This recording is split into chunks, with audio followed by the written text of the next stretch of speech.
Welcome to this webinar entitled Managing Time and Priorities Strategies for Success. I am Jean Ingson, your speaker for today, and I hope that you're all doing great. And let's get to it, okay? So we have our disclaimer. So just a heads up, at the end of every month, we're hosting short 1 to 2 hour webinars to help us all sharpen our project management skills and boost our team efficiency. We'll pick topics that fit what we need most at the time, so it's always relevant. And don't worry because these sessions are designed to be concise and valuable, not time consuming. And course, we put a lot of effort into tailoring the content specifically for Blink, ensuring that it's based on solid research and up-to-date information. And of course, attendees will receive certificates and will be presented with a certificate ID and a QR code for verification. And of course, the webinar content is for general information and might not include the latest updates. And also, please state that this is a recorded webinar. Okay, so there. So let's um, learn and grow together. So today I'll be sharing you productivity tools and strategies that I hope will help you in your task management. And some of the things you will learn here today can also be found on the internet for further knowledge. But of course, this webinar is also one way for us to um, meet each other, see each other from time to time, as we also aim for work balance. So it's not just about work, but it's also to create a fun learning environment. So we begin with a question: why are we bad with prioritization? Okay, so you can share your thoughts in the chat box. So help me here. Okay, let's make this webinar or this session interactive. So share your thoughts in the chat box if you're shy, or you can just simply unmute your mic. Okay, so let's make this interactive. Why do we have all the time in the world to scroll through our social media channels, but we don't have time on things that are of utmost importance to us? Can you all agree with that? And can you share your whys? I want to hear your whys. Could it be distractions? Are you having a hard time to focus? Or maybe it could be procrastination, or simply because it just feels good doing nothing. Okay? So, let me see. Ano yung mga wala pa naman. So, can you share, si Michaela, why are we bad at prioritization? Um, just the personal for you as a person. Why do you think that we are bad at prioritization? Anyone? The main reason for me is that there's a lot of distractions that Right. surrounds me. For example, my siblings who are suddenly entering the room and chatting me po. And then sometimes there are other tabs open in my laptop, so I am always tempted to open them instead of doing the work. Yeah, right there. Thank you so much, Michaela, for sharing. How about Ivy or anyone? Do you want to share before we even begin with our topic? Ay, sige. Wala lang mag-share. So, this is the question we're going to answer later, okay? So, it's great that you're able to identify your distractions. Yan, gaya ng mga binanggit ni Michaela kanina. Others, what we call time wasters. If you're able to identify your distractions, time wasters, that is being self-aware. And those distractions, how are we going to, how do we go about that? How are we going to break the unhealthy habits and build habits that actually build habits and behaviors that will actually achieve us with our goal. So being here is a sign that you are mindful of your time and what matters to you most, diba? So what you're doing right now is one way of time management, being able to give time on that you are able to identify as important, of urgency, and of least importance. And did you know that um, time management goes hand in hand with priorities? And the secret to time management is not actually managing time, but it's managing priorities. That's why we have the question, why are we bad at prioritization? Because time management, again, goes hand in hand with setting our priorities. Now, how do we go about that? Okay, so there. First, let's um, define what is time management. So, simply put, the time management means being able to use your time wisely on things that matters to you most. And of course, kaya natin um, pinag-uusapan ng time management because it's also a crucial skill. And I used to think personally that time management was all about filling our schedules, but being busy doesn't actually mean being productive. Okay, yeah, it's about um doing what actually moves you forward. And today, um, we're going to talk about in today's webinar is strategies how to set your priorities when your plate is full. Okay, so there. Now, as I mentioned, time management is a crucial skill if you want to achieve your goals and grow professionally, but it can be challenging to find the balance between work, personal, and professional, right? So, especially in a busy and unpredictable world. That's why having a daily routine can help you manage your time more effectively and create habits that support your development. So today, let's talk about some strategies that um, how to make a daily routine that works for you and for your priorities.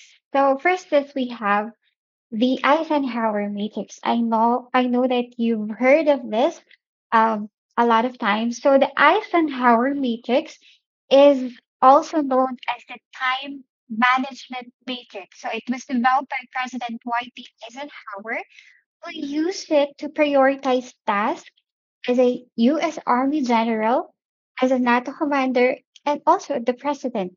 So the framework was also popularized by Stephen Covey in his book, The Seven Habits of the Highly Effective People.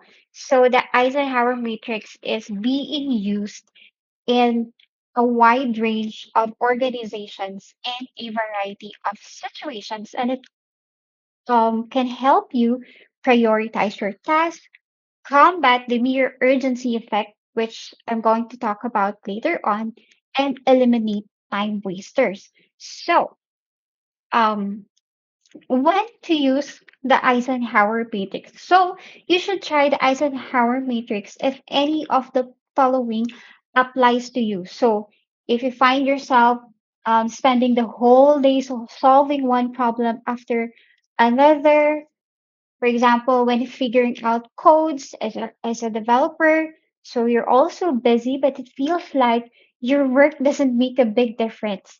Ginawa ko naman ang trabaho ko pero bakit parang balewala, alam mo yun? Saan ba ako nagkulang, okay? So you have big goals but you're too busy to or too tired to work on them.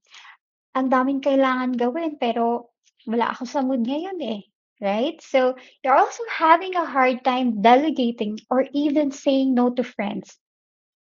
Example, "Okay, sige sama ako diyan, let's go." 'Di ba? Even if it doesn't involve, you growing on your professional or your personal goals. Okay, so that sounds familiar. So before we even begin with the Eisenhower matrix, we answer. Let's answer the psychological reason behind why are we bad at prioritization. So, na-mention kanina ni Michaela yung mga distractions. Maybe procrastination, yung mamaya na hanggang sa hindi na nagawa and later on nag-pile up na yung mga task and then due date na. Okay? And all of those things. So, we study the Journal of Consumer Research find that we tend to place a lot more importance on tasks that are time sensitive than the ones that offer us greater reward. And this psychological quirk is known as the mere urgency effect. Ito yung akala lang natin um, siya yung priority. Pero actually, um, interestingly, ang effect naman to it is prominent in people who identify as busy. Akala mo lang busy ka, pero ito bang pagiging busy mo is productive or it will be helpful in the long term goals that you have. So once again, 'di ba? We said that being busy doesn't mean being productive. So you might be busy on um, things that are not making big impact or even um, any closer to achieving your goals. This can be reversed using the um, Eisenhower matrix. Okay, so wait lang, humihinga lang ako magsalita. Okay, so the Eisenhower matrix is a matrix. Over yata ako sa kape. Anyway, the Eisenhower matrix is a matrix for task prioritization, which comprised of the four quadrants. So the labels of the quadrants are the not important, important, urgent, and not urgent. So the idea is that your day-to-day task will fall into these four quadrants. Okay? But since we need to sort out these tasks, let's first tackle what is the difference between um, urgent and important.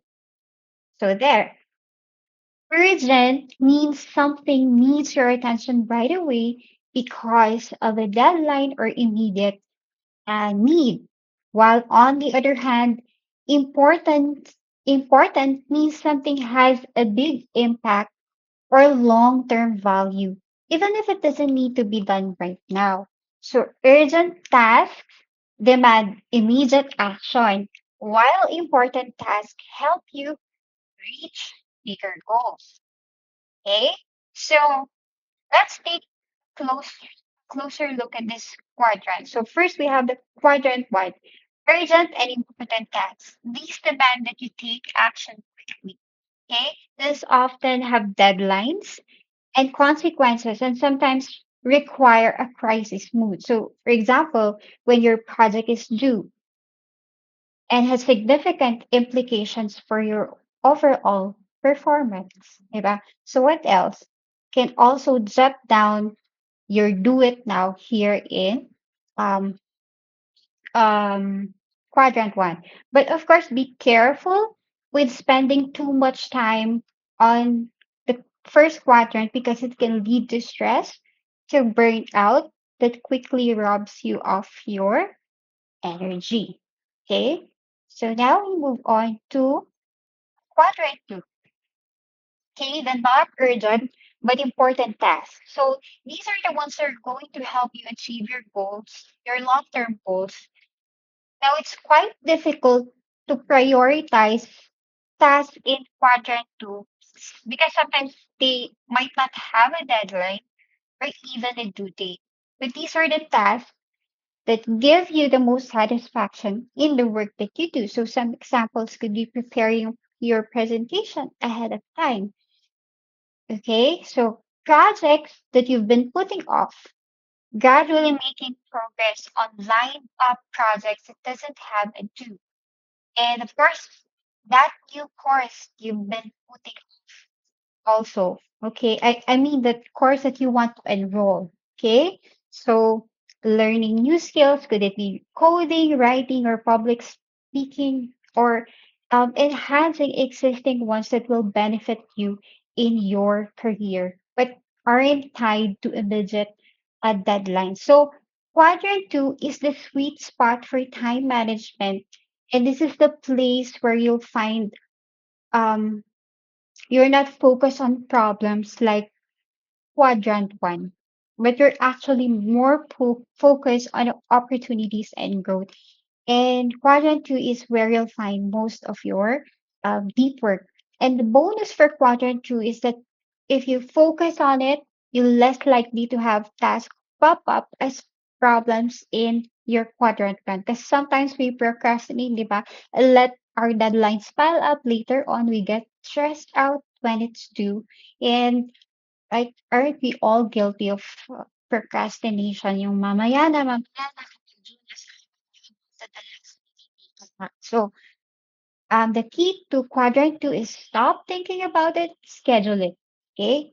So let's move on to um, quadrant three. So this is the urgent and not important task. Um, what we often refer as the busy work. So these tasks are often not based on expectations from others and don't move you closer to your long term goals. And this is where the mere urgency effect lives. Okay, this is the drive to complete your task that feels urgent because they have real or assumed deadlines, but actually they're not actually helping you make any kind of progress towards your long term goals. So the idea is to delegate as many quadrant three tasks as many as you can, like responding to non critical emails, attending meetings that are not necessary, participating in unrelated events, joining activities or events because friends are going, even if they don't align with your professional or personal goals because of FOMO or fear of missing out. But did you know na there's actually an opposite for FOMO? JOMO? You heard of JOMO? Or the joy of missing out? It's about finding happiness in what you're doing without worrying what others are up to. So it's the opposite of FOMO and encourage you to focus on your own life and well-being. Okay. Now we move on to the quadrant four. So the not urgent and not important. So this is the lowest quadrant four. It's a quadrant of the excess and immediate gratification, which is going to feel pretty good at the time. Ultimately, won't lead to any feelings of fulfillment. And some examples there: mindlessly refreshing and scrolling through your social media. It could be avoidance techniques such as sorting through your emails without actually answering any of them. Could be such as excessive online shopping, nag-add to cart lang, hindi naman check out, di ba? So, aren't we all guilty of all those, every single one of those, okay? So, we all need leisure time and we all need downtime.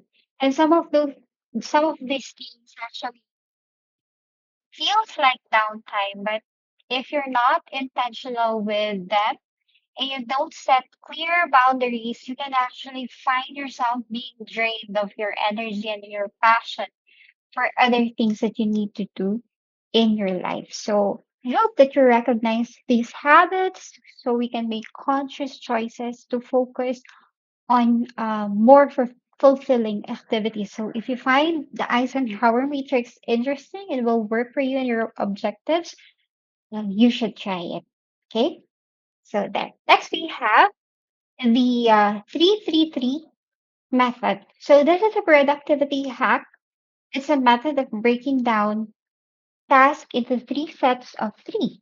So the 333 method can be considered a minimalist approach to productivity. So you focus on the main task in the same categories. We have deep work, the shorter task, and the main activities. It simplifies your day and emphasizes quality over quantity. Okay? So first, yung 3 hours of deep work natin dedicated to a solid 3 hour block to focus intensely on your most important project without interruptions.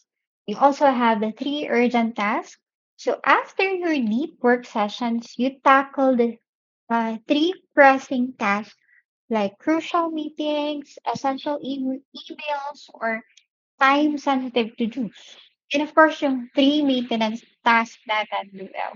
Um, Handle the three routine activities such as organizing workspace, planning your schedule, or other regular chores could be doing your laundry or going to gym. So, ayan yung mga maintenance tasks natin for a smoother life. Okay? So, if you can see, it's balanced. We have the deep work and the not so deep work. And also the maintenance tasks for smoother life Sabijan. So how how does it work?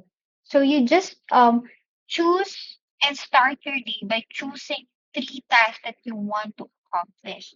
And this should be the most important task that you need to get done. So once you have the three main tasks, break each one down into three smaller tasks, and this will help make tasks more manageable and easier to accomplish. And first, the 333 method can make your day more productive, making things more doable.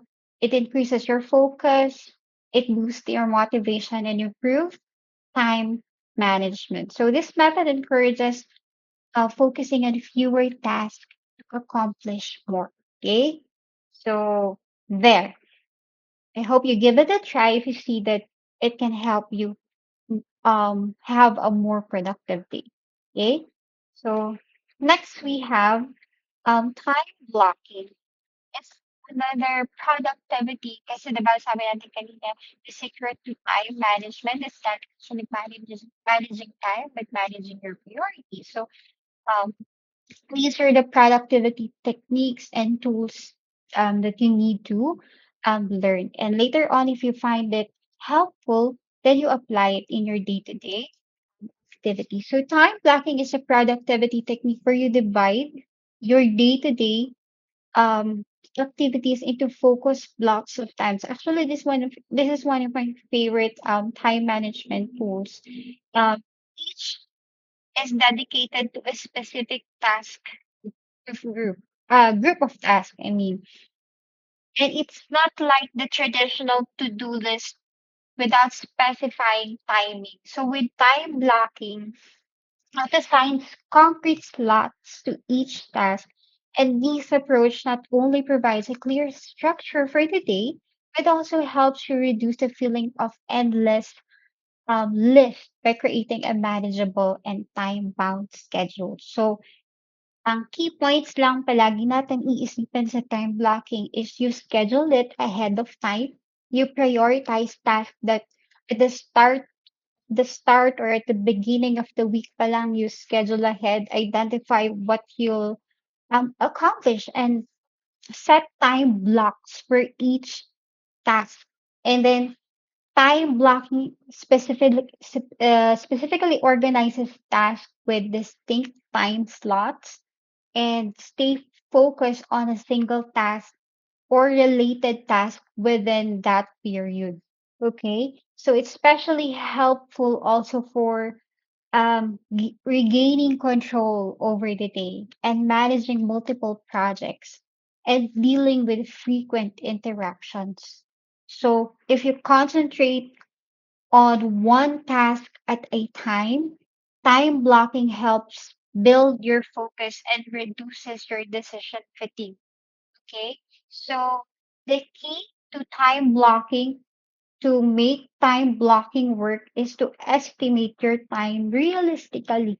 Kasi like, sometimes we, for example, we um, undo I'm gonna do a design, for example, for a social media poster from 9 a.m. till 10 a.m. So that's equivalent to 1 hour, right?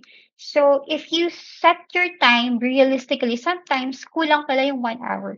So you set your time realistically, adjust the time if needed, stay flexible, adjust blocks if it takes longer than expected, or if interruption arises. Sometimes we have work to do, but sometimes tinawag ka ng supervisor mo, you have an immediate or um, an immediate action to tend to. So you need to stay flexible and set time realistically. And of course, regularly review your time blocks. And of course, yung isa nating laging nakakalimutan eh, nililista naman talaga natin yung mga task natin. For example, if you apply with Eisenhower matrix, okay, I'm gonna do the Eisenhower matrix for my task prioritization, or I'm gonna do time blocking. Ang problema, hindi naman natin tinitingnan. Okay? So, mahalaga that we always look into it. Okay? So, di ba, we're all guilty of that. And oo, may notes tayo eh. As for me personally, sa to-do list ko yan. And then later on, di ko naman tinitingnan, di ba? So, always check, review regularly. Okay? So that you stay aligned with your plan. Okay? So, we also have another one is the ABCDE method, kind of similar to the Eisenhower matrix, but this is more um, detailed siya. Okay? So, it's for getting the highest priority task done each and every day. So this technique is so simple and effective that yes, I also personally use it at times. So let's see there. What you do is you start with a list of everything you have to do and write it down. Okay. And then you place an A, B, C, D, E to next to each item. And here's how to determine which category a task falls under. So a task, something very important with serious positive or negative consequences if you do or don't do it. So these are your frogs, sabi nila, your big ugly tasks that need to get done. If you have multiple A tasks, label them as A1, A2, A3, and so forth. Okay? And the B task naman, these are the tasks you should do. It has only mild consequences if left undone. And someone might be inconvenienced, but if it's not as critical as A task. So never do B task when there's an A task left to do. So yun ang rule dito sa ABCDE method. Okay? Next, we have the C task. So C task, this is something nice to do with no real consequences if left undone. Okay? We also have the D task, something you delegate to others, um, freeing up your time for higher priority tasks.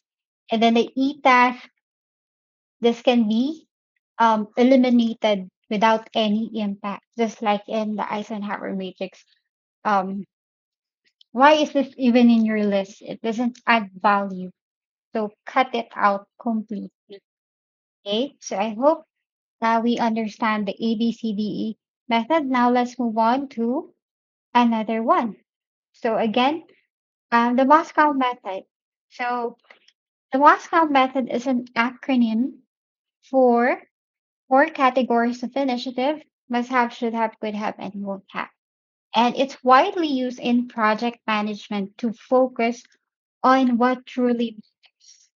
And of course, it helps you prioritize tasks by categorizing them into these four areas. Lalo na sa inyo sa may mga developers, kailangan ng project management kasi when we develop, hindi lang isa yung nagtatrabaho, team kayo, di ba? You have your UI, you have your UX designer, you have your front end, you have your back end. So, um, The Moscow method is actually for teams. Ito. So kind of similar also to the Eisenhower matrix, but later on I'm going to discuss the differences between the two. Okay. So for must-haves, these are non-negotiable needs for projects. Example, if a project won't work without this function. So that lalagay mo siya dito sa must-haves. Okay? Should-haves are important but not vital. So they are not necessary for a project to function, but they do add significance. For example, if you want to add um, a feature to a website, okay? So dito mo siya ilalagay, sa should have. Okay? Could have not necessary to the core function, much smaller impact if they're left out. So, pwede mo siyang ilagay, pwedeng hindi rin naman, regardless, there's no impact. Okay? So, with will it have, um, it manages your expectation of will be and will not be included in a project. Kasi minsan nag-aaway yung mga teams eh, dapat kailangan lagyan yan. Ay, hindi, sabi naman ng isa, oh, hindi naman na kailangan yan. Sabi ng isa, o di nag-away na sila. So, para maiwasan yung mga gano'n, meron tayong mga listahan para organize, okay? So, mapupunta yun sa will not have. And ang key din sa Moscow method is that you should be aligned.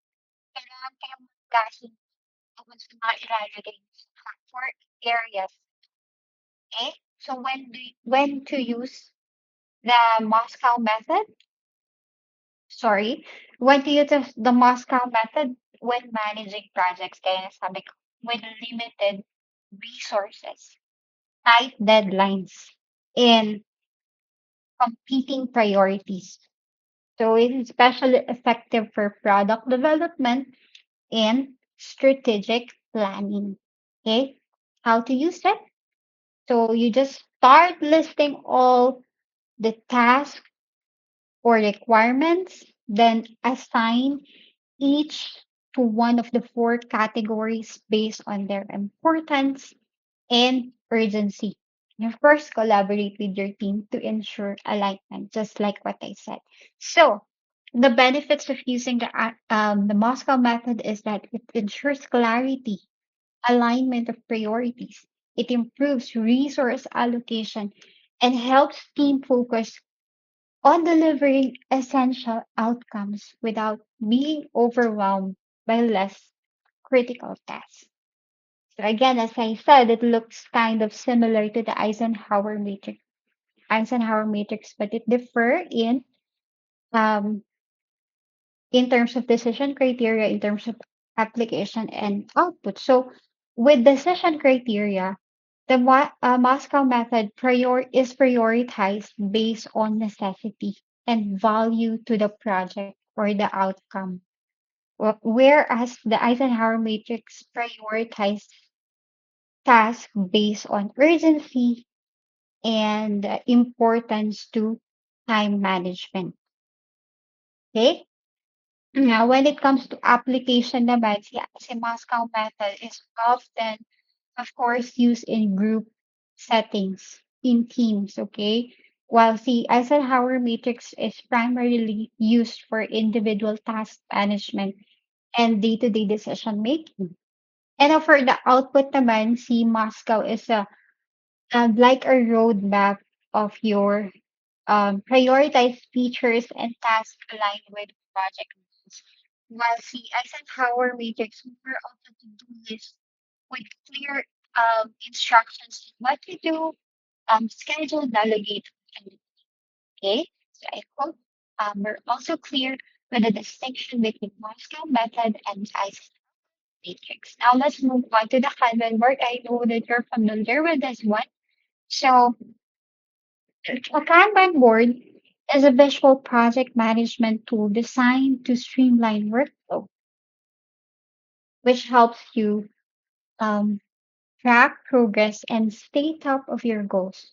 So, ang Kanban method originated from Toyota in the 1950s. Eh. They used the Kanban board. They used boards and cards to visually organize tasks from start to finish. And it's been widely adopted because of its simplicity and effectiveness in various industries. Okay. So why do we choose the Kanban board? But kaya. So of course it's for its simplicity and visibility. It offers intuitive visual method for keeping complex projects on track. Is ideal for multi-phase projects, useful when you have projects with many moving parts and that you need to track priorities and work status. So it also avoids overwhelm. It provides a structured way to manage workload and keep everything in sight, ensuring that nothing falls behind. So setting up your first Kanban board, you can also do it in Google Sheet, but we also have a lot of platforms nowadays. So you just simply create a board with columns representing different phases, typically to do, di ba? Yung mga ginagawa natin yan, to do, doing, and done. And then you add the task as cards in the relevant column, moving them as they progress. So, what makes Kanban effective is that it adapts to challenges. You can it provides a real-time visual snapshot of each task status and the work capacity management. It helps you limit work in progress, avoiding team overload, identify blockers, and of course, there.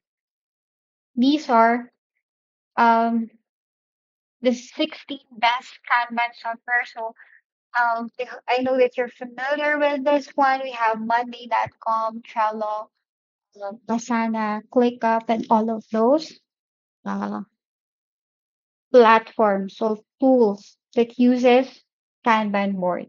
Okay. So is my audio okay? Can you hear me clearly? Yes, All ma'am. right. Okay. So as we move on to the final um, tool that we have for prioritization or productivity tool. So we have the sino na nakarinig nitong Pareto principle? So Pareto principle or the 80-20 rule. This is a simple yet powerful concept. So it means that in most cases daw, 20% of your efforts lead to 80% of your results. So it's a simple rule for self-help. 20% of your effort make, makes up 80% of your success. So the principle was discovered by the Italian economist Vilfredo Pareto. Pareto, okay? He first realized that 20% of the pea pods in his garden were responsible for the 80% of all the peas. And that the 80% of all the land now in Italy was owned by just 20% of its people. And then over time, the principle became a valuable rule of thumb that allows our mind to understand all sorts of complex distributions, focus on the essentials, and prioritize what to do next. Okay, so we use the Pareto principle to help us focus our efforts on areas that lead the greatest results with the least amount of effort. So, why we use the Pareto principle? So, for efficiency, it helps us prioritize tasks by focusing on the smaller portion that leads the most benefit. And then, time management. It allows us to use our limited time wisely by emphasizing what matters to us most. Okay. And of course, improve results. If you target high impact areas, we often achieve better outcomes, whether in economics, in business, or personal projects. Okay. So next is when to use the Pareto principle.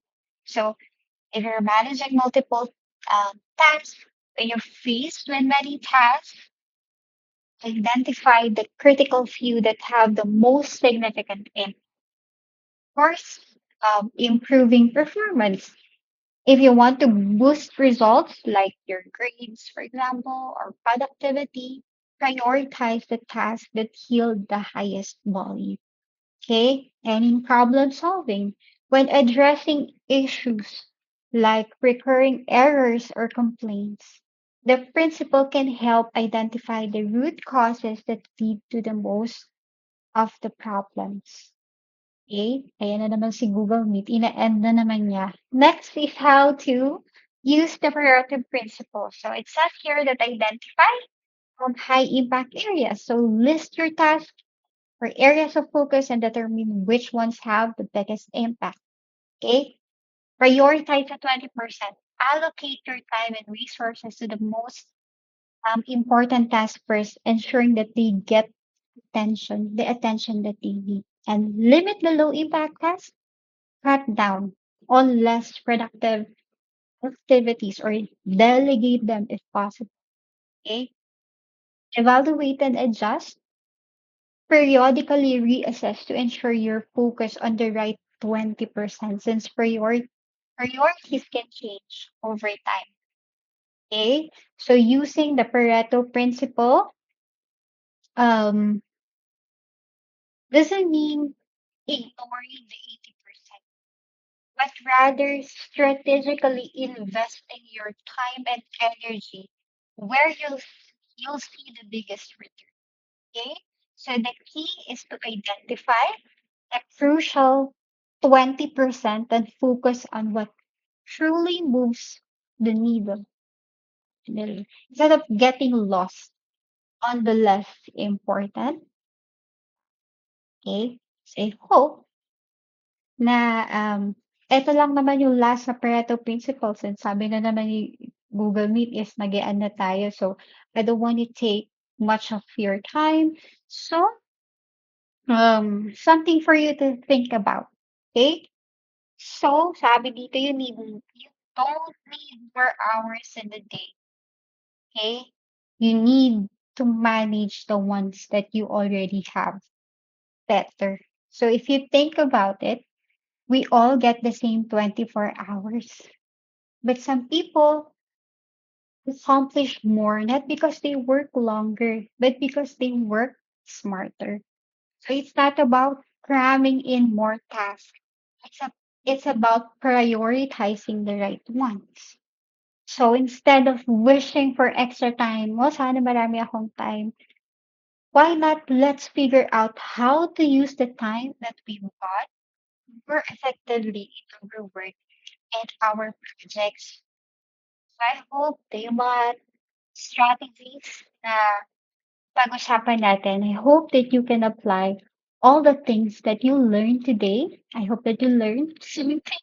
So I talked about having more hours. Sabi dito, instead of having more hours, it's about making the hours work for you. So something for you to think about. And of course, the pandemic has reminded us that time is a non-renewable resource.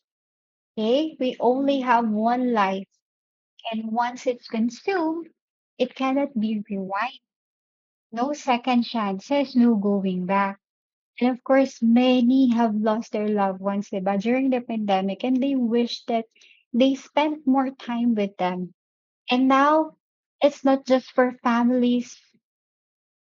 The workplace is also embracing this realization. Kaya, di ba, mas lalong nabuhay ang concept of work and pandemic. And people would rather opt for remote jobs that offer convenience, working at the comfort of their homes, time freedom, flexibility, while at the same time being with the ones they love. So, ang gandang isipan no na nakakapagtrabaho tayo, na nabuhay yung konsepto ng work from home because we it allows us to do all of those things